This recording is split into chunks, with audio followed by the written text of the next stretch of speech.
Good morning, everybody, and happy Friday. It's our second Friday of January, and all the stores are having huge sales, huge markdowns, especially at stores like TJ Maxx and Ross and Marshalls. And I know the famous 49-cent Ross tags will be in effect here. I don't know if it's now or next week, but I know that that's a thing.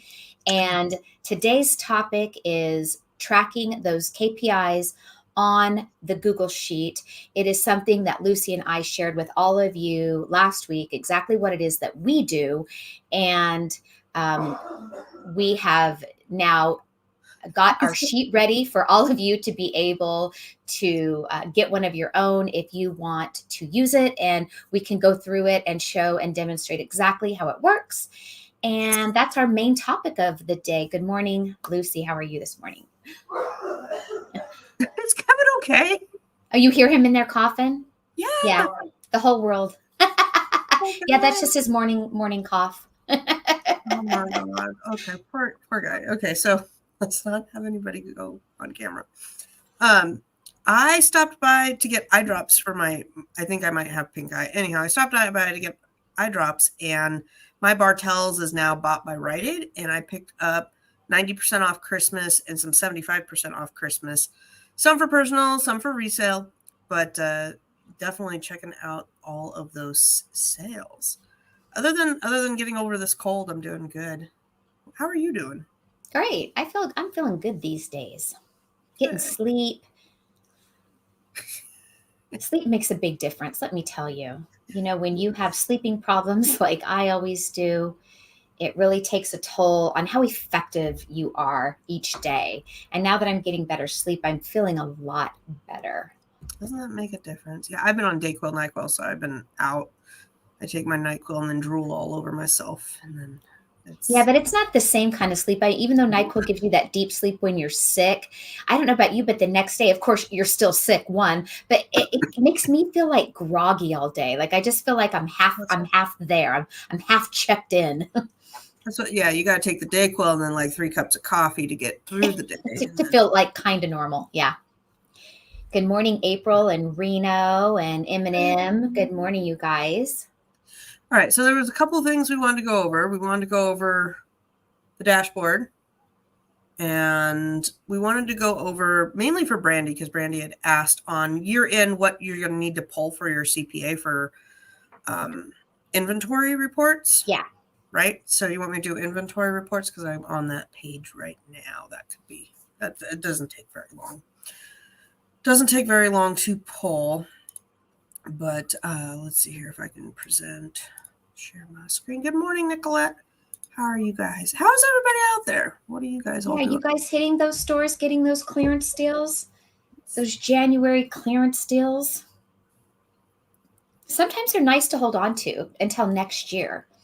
That's what I did with this stuff yesterday. I got some things, and I bought it on instinct because one, it was 50 cents a box. So I'm like, okay, I'm out $16. Ooh.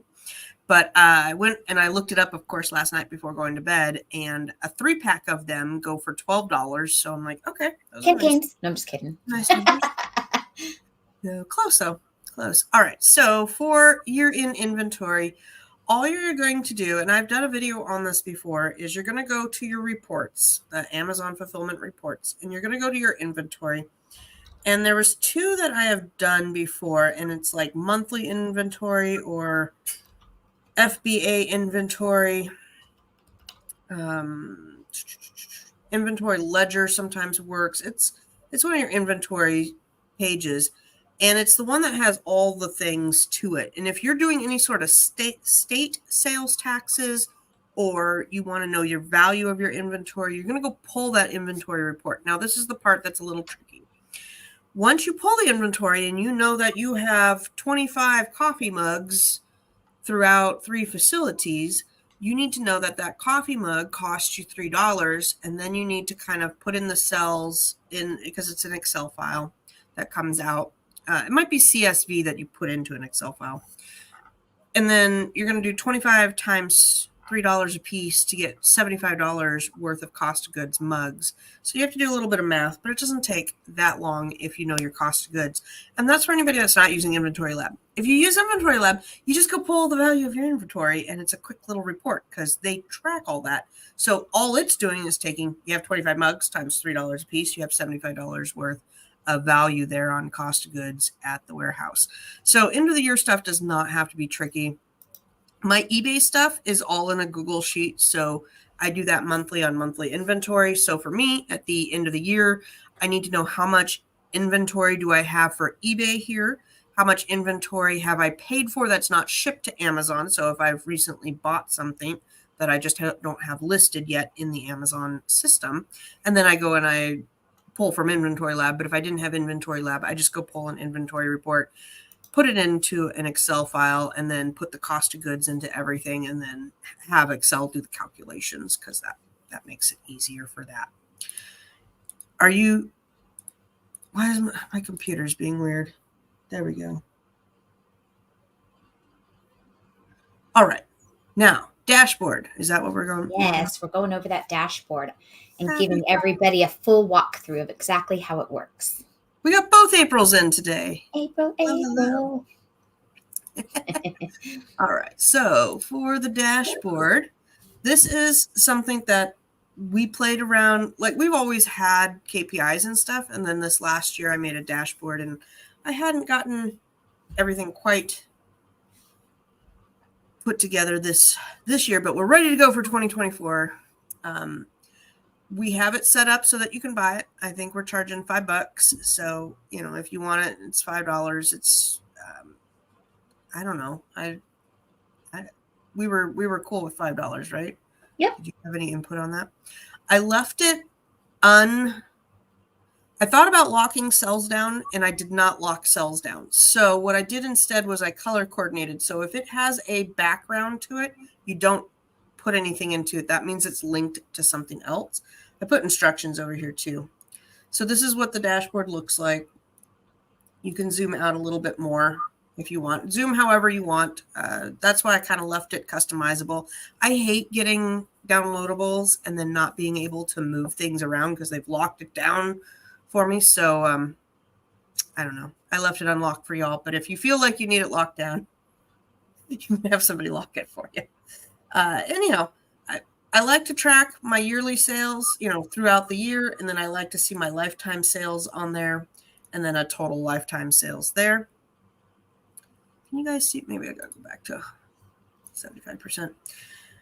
Inventory Lab shipments. This is a page that I've used for like 4 years, maybe, where at the end of a batch, and you're sending that batch into Inventory Lab, I track all those numbers. So you know how it says your cost of goods for this batch was $100 and your profit's going to be $80, and you're sending in 25 items. All of those numbers I track on a sheet, and then it gets tallied up here. So that way I can track production and performance over time and see, did we have a good month? Did we have a bad month? Because a lot of when you're calculating how much money you want to make, it's either based off of how much profit you're sending in or how many items you're sending in. You could do it either way. If you know your average profit per item is $5 and you send in 100 items, then your potential profit is $500 there. And if your sell-through rate is 80%, then you take 500 times 80, and that's what you should be making in the next 30 to 60 days from that batch.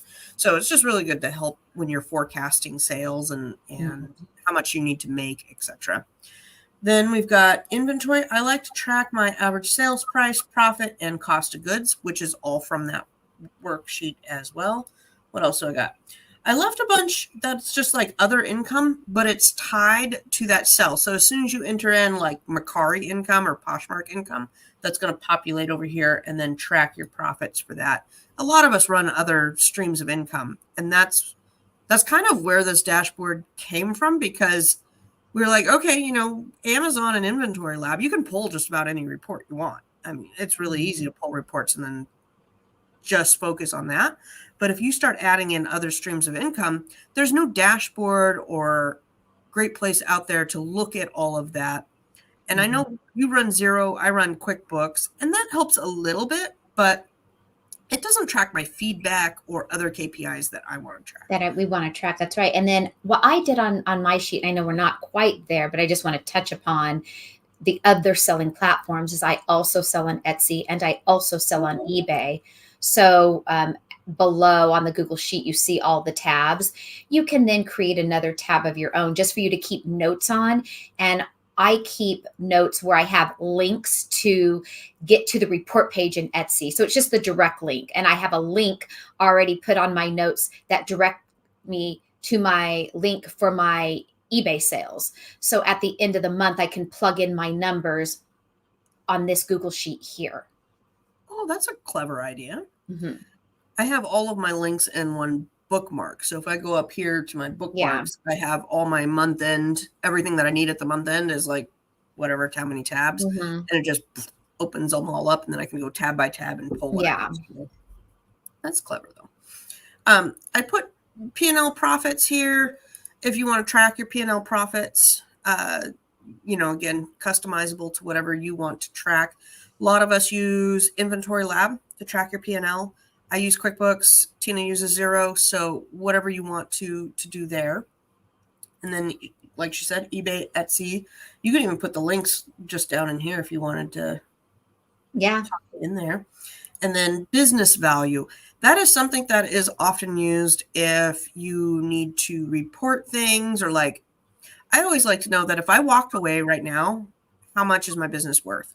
So this business value, and you'll see on the other page, it takes all the inventory I have in the office, all the inventory I have in Amazon, and tallies it up to how much my business is worth at that time.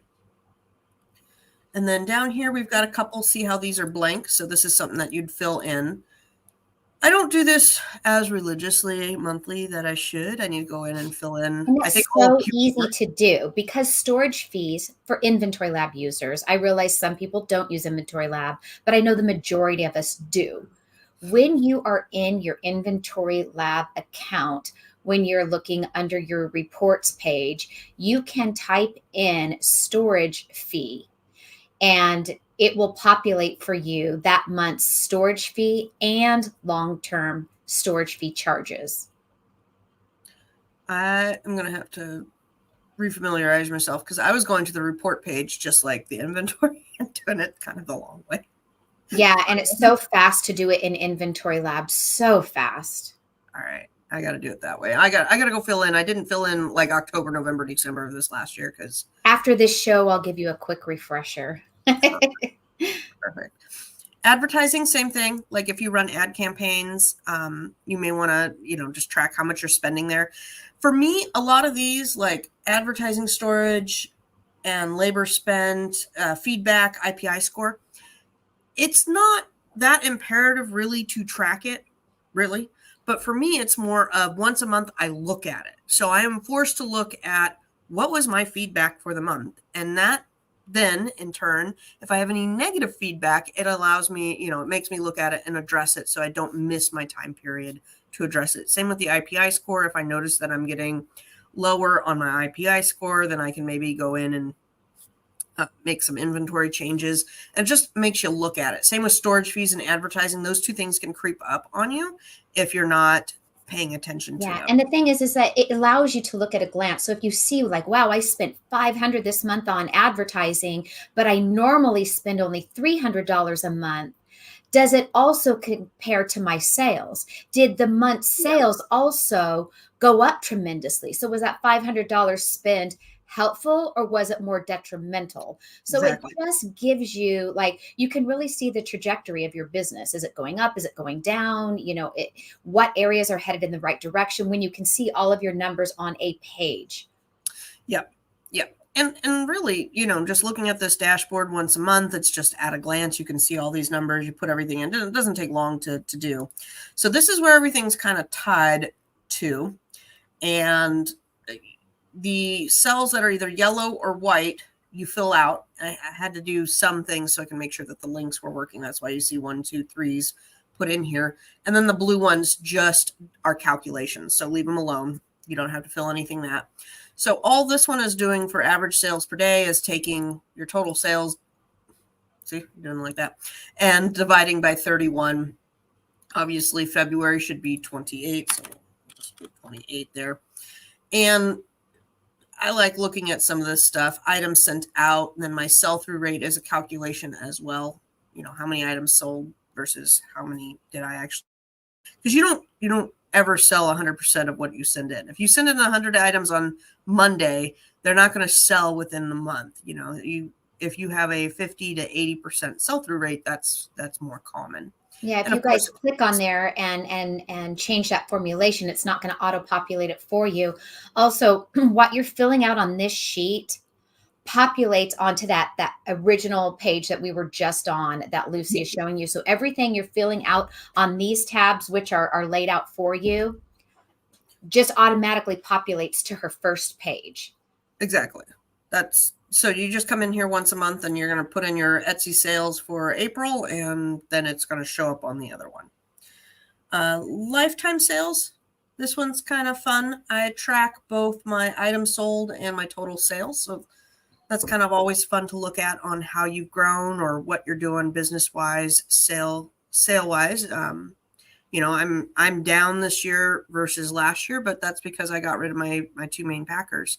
So, I can explain the numbers. Oh, is it 29? Thank you. And the other thing too, for those of you that want to get this sheet and you haven't been tracking your previous year's numbers, you can access them in your Amazon account. All you have to do is go in to your Amazon reports, and I'll tell you the name of it after I'm done. I'll go look, and you can plug in month by month and go back retroactively. It's very easy to access that part of your Amazon seller account if you don't know how. Go ahead and finish here, and I'm going to pull up what that report is. Yep. I like to know my total of what's sold on Amazon, and this year I should hit $3 million. And that's just crazy. Like, to think that I've sold $3 million worth of crud on Amazon. I'm blown away by that. So anyhow, this just kind of tallies it up. You can go in and this is where you'd go put everything. This does not need to be populated. I forgot to. So to access that report I was talking about, when you're in Amazon, you click on the hamburger in the left-hand corner. That's those 3 lines. I call it a hamburger. You scroll down to the reports tab. The second option is business reports. And that takes you exactly to your sales dashboard page where you want to be. And you will see drop-down menus that allow you to do a custom date range. So you can plug in from, January 1st of 2018 to January 31st of 2018. Or you could do it year by year, and you can fill in your missing years on that spreadsheet. Yeah, exactly. All right. This is the tracking for Inventory Lab, and this is probably my sheet that I don't want to say I love this one the most, but this is the most helpful when I'm doing production and I'm looking at my goals and forecasting. So if I need to make, we'll just say $100 a month, and I know I make $2 an item, then I need to sell 50 items, right?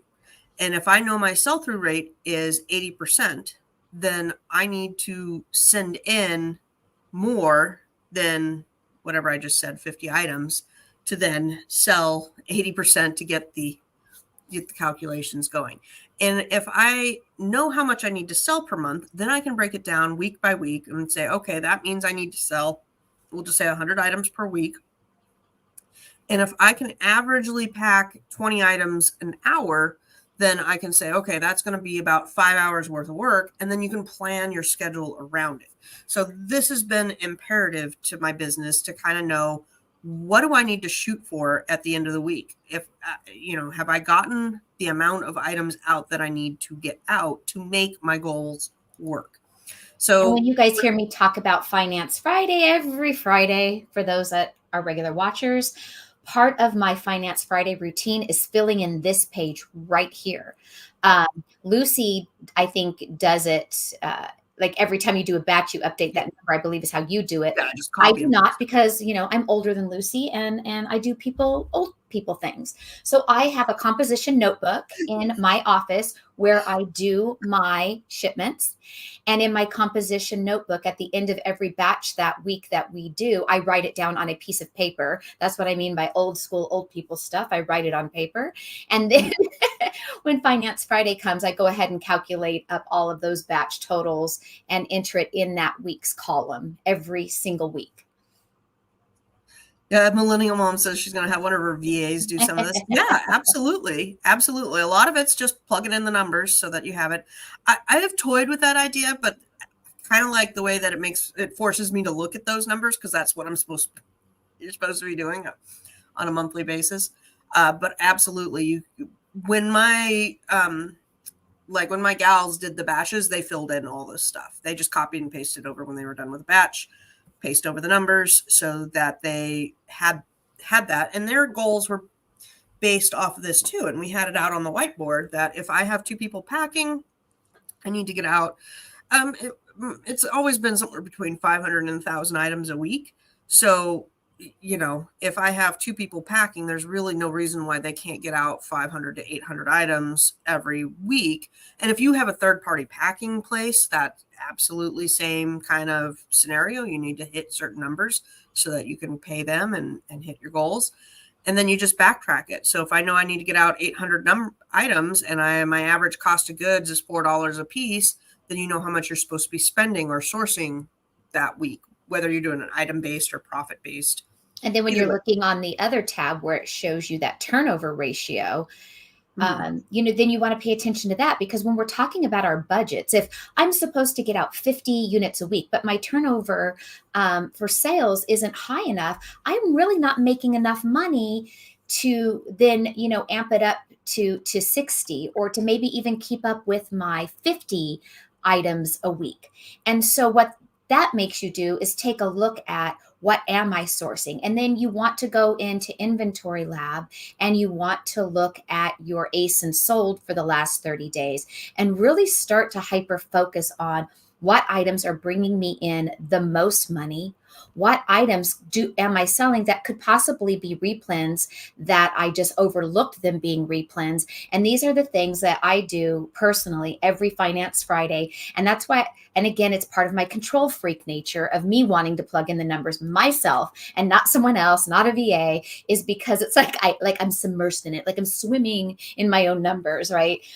Because it has caused me to really hyper focus on, is it my bundles giving me the most money? Is it food products? Is it, I really want to get the most bang for my buck. And we all find the sale items we want to sell.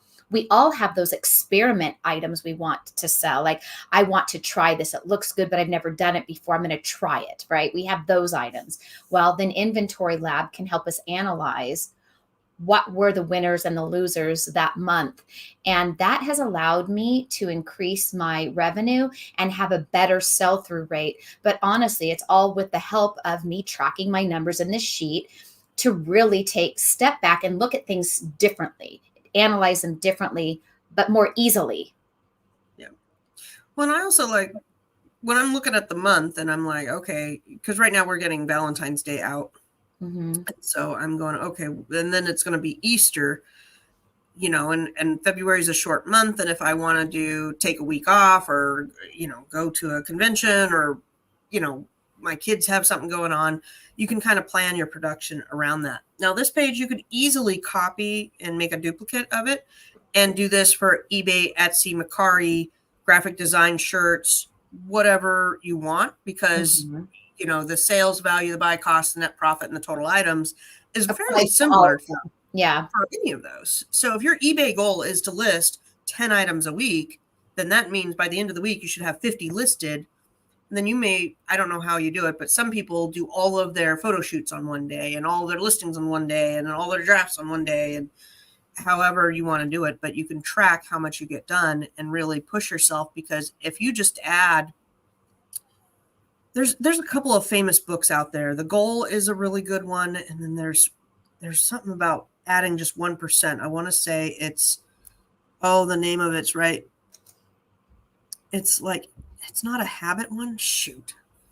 Y'all know what I'm talking about, I'm sure, where if you just do 1% better every day by the end of the year, it's something crazy statistically. So your goal should be just to get a little bit better every single day.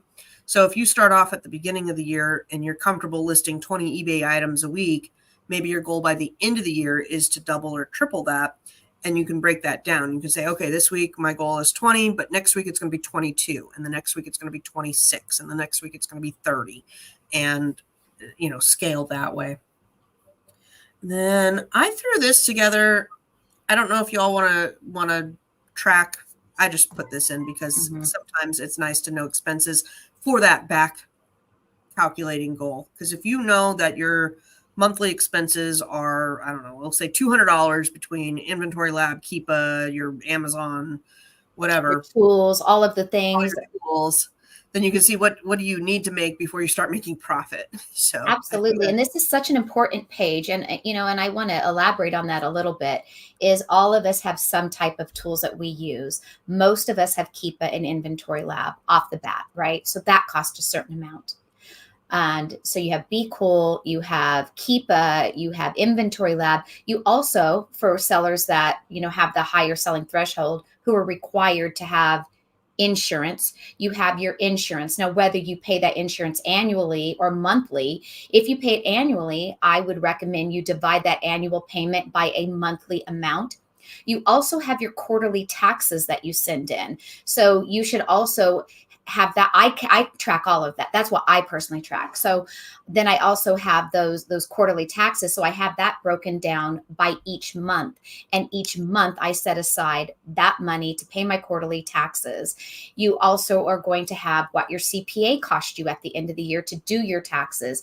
If you take all of the fees that you pay, not only monthly with subscription services, but also like the bigger expenses like your taxes, your CPA, your bookkeeper, your insurance, and you divide all of these things by 12, you can get an accurate financial number of what it costs you to run your business per month.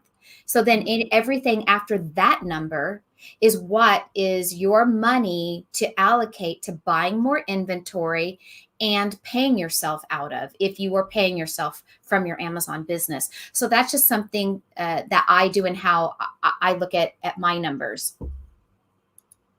Yep.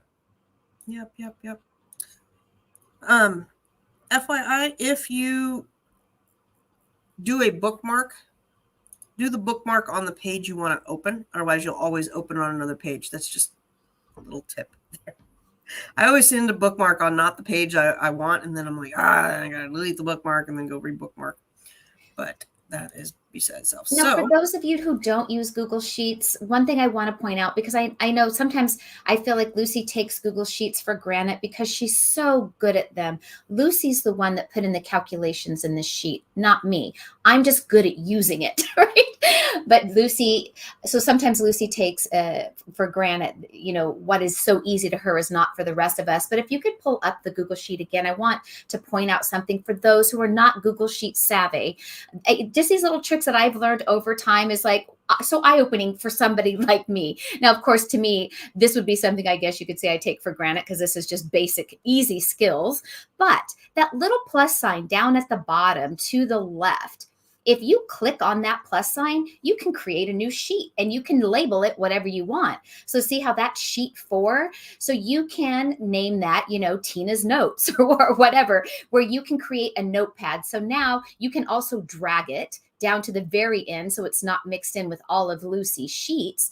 And then now this page can be like your note tab page where you can put your ready links that are easy to take you to your eBay reports or your Mercari, wherever you want to do. If you want to write notes in here, don't forget to order my replens. I don't care what you want to use it for, but this is something where you can add a page yourself. And I know that is super elementary. So for those of you who are savvy at Google Sheets, I apologize. But for those of you that are like I once was, you're welcome. none of my things are super intense, and if you do control tilde Oh, you'll see like I missed April. How did I miss April? I talk about Aprils all the time, which is crazy. There we go. You can see that none of my stuff is really that great. Did you seriously? How did this Okay, I'll fix those two things. Like how did 4 not do it here? Love it. Anyhow, I will get those fixed right now as we speak. Is it just me, or let's see, I'm only a minute. Is the QB to TurboTax integration overly complicated when they're both owned by Intimate? It always seems like it's overly complicated, but I don't know. I don't work with either of those enough to know if it's super complicated. Google Sheets is not better. Let me tell you, I have had a struggle learning because like a lot of these cells in the KPIs go horizontally, and Google Sheets does not have a way to go down that line. So I've had to manually do a lot of the cells, which is irritating as all get up. If anybody knows how to do that, please let me know, because I was very frustrated with that this week. Excel is far superior in terms of commands. If you are a spreadsheet person, Excel is 100 times better on those little nuances. And just like charts are overly stupid in Google Sheets. But I'm an Excel person, and it just has so much more versatility to it. So Google Sheets is nice, though, because then you can have it everywhere you go. And I love having that for business. And it started off, I don't know, a decade ago when I was in the PTA, and we needed to have sheets, and we'd have a thumb drive. And it was always like, who has the thumb drive to print out the flyers this week? And we started going to the Google Sheets. And I'm like, this is great, because then, Tina's running the movie night tonight, and I can go in and just set up the movie night flyer, and then she can just access it and print it out. And we don't have to thumb drive, put this thumb drive all around. And then people would make, copies of the thumb drive, and then it'd be different versions of the sheet through everybody's house. It was utterly ridiculous. Same with business, though. I have a laptop here, a laptop out there, a computer out there, a computer at home, and then my husband looks at the dashboard, which I think is important to bring up too. If you have business partners, like I have one of those Score Mentor coaches, which thank you, Tina, for bringing that to the channel last year. And so he's always like, well, what was this number? And I'm like, boom, right there. I got it. I know exactly what my numbers are and what they were trending. And then we can look at kind of low hanging fruit and be like, okay, we need to dial back storage fees or dial back advertising, and or see if it's given me a good bang for a buck. And if you just start doing things with your business that are goal related, such as sitting in higher dollar items, focused on things that are more profitable versus the lower hanging fruit. If you just go into your inventory and cut out the bottom 10% and focus on increasing the higher ones, you're going to see a shift in your business. Yes, my Score Mentor is local to me. I really like it. He's a financial guy, an older financial guy. He ran like some banks or something. So he's very savvy when it comes to analyzing P&Ls and balance sheets and stuff. But he's also kind of interested in the reselling business, and he finds that kind of interesting. So we have some good discussions.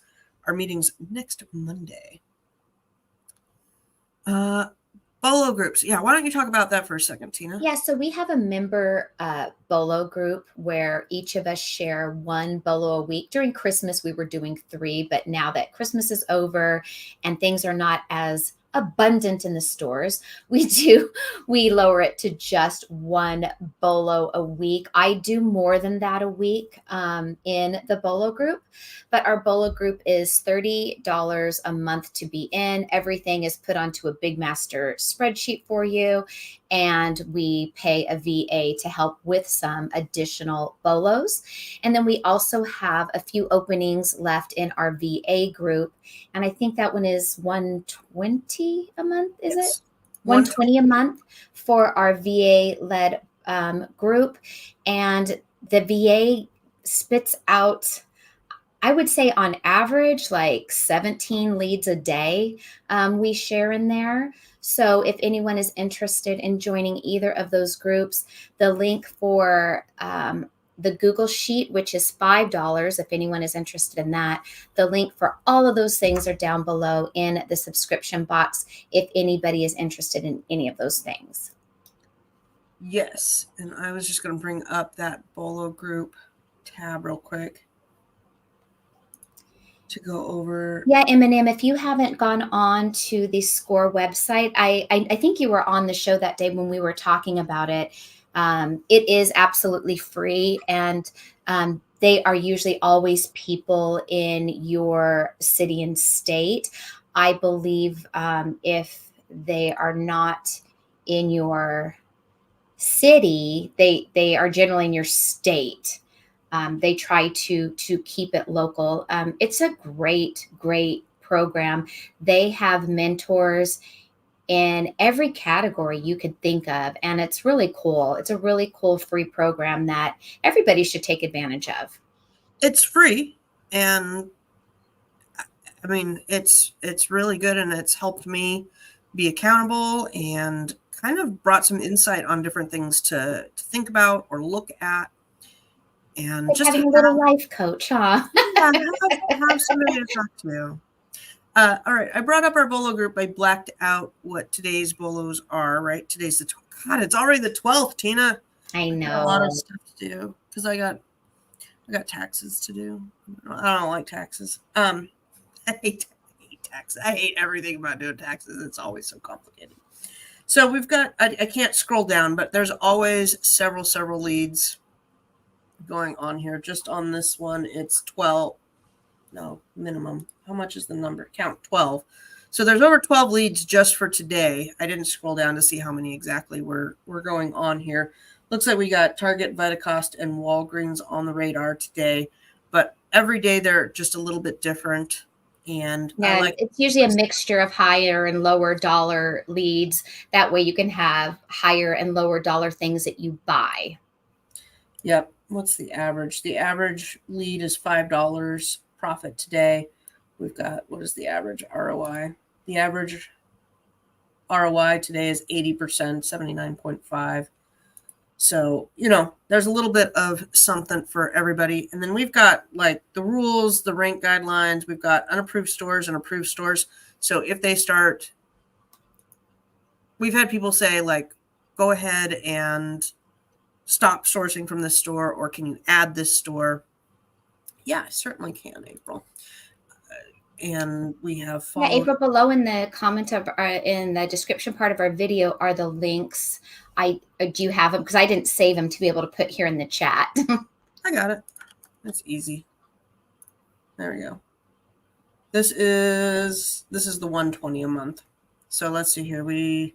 At least there's been over 10 leads. There's always over 10 leads a day, always. Yeah. And we do limit it. So we limit it quite a bit. All right, now I got to unblack before somebody messages me. Like, why did you do that? Yeah, on average, there's about 75 leads a week in the VA group. There were 16 today. How many was yesterday? 14 yesterday. So, what is that, 30 leads? So we're averaging pretty good here. Yeah. Pretty good. And I have told people this in coaching calls before.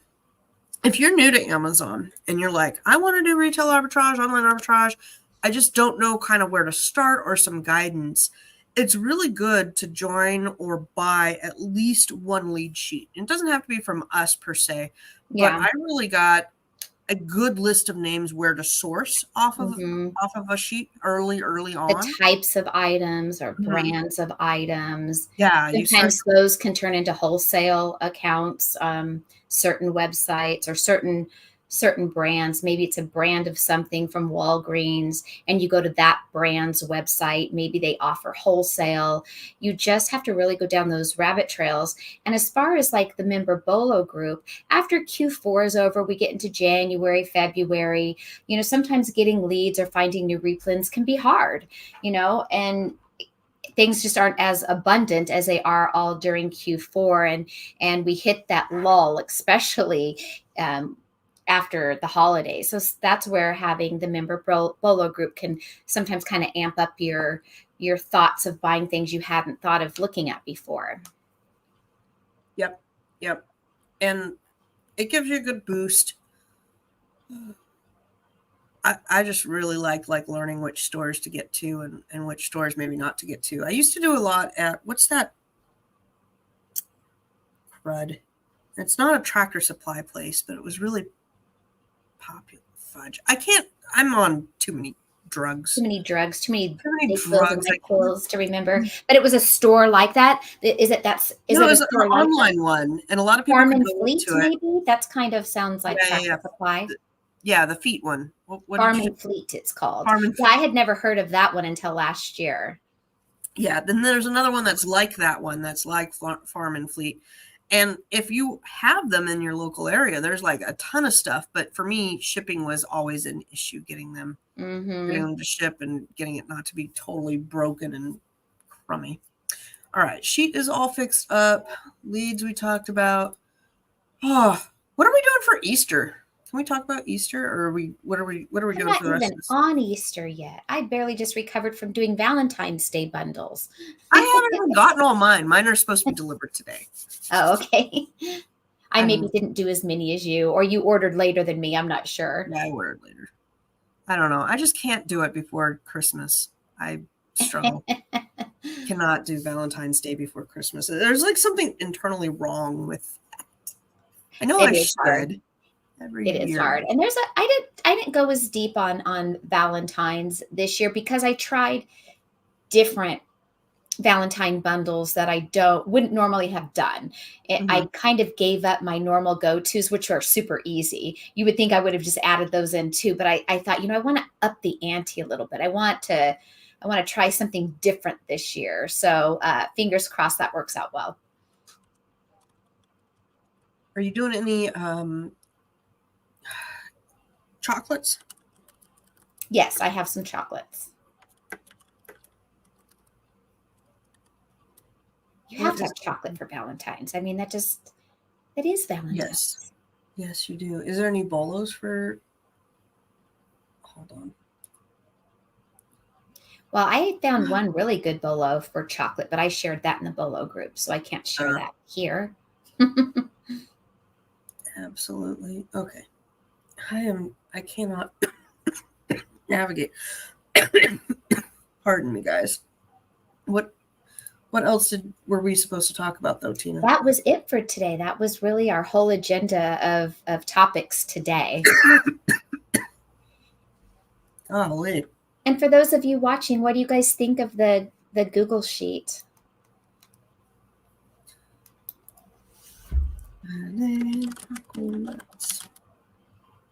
Why does it do that? My computer is being really bad. I wanted to look at chocolates and see what's the trending chocolates. Farm and Fleet. Yeah, there's another one, though, that starts with an M. Menards. Thank you. That's a weird name. See, Lucy's always got, this is the way Lucy and I are even off of YouTube. We're talking. She can never remember things, and she'll be just like that. I know it's an M, and then I'll pop out with what it is. It's like if we were ever on a game show, we would really be good. You don't want me on a game show. I can't remember nothing. Yeah, but that's the point is I do. All you have to do is drop that little clue and I'll know. You win the money and then come back and share.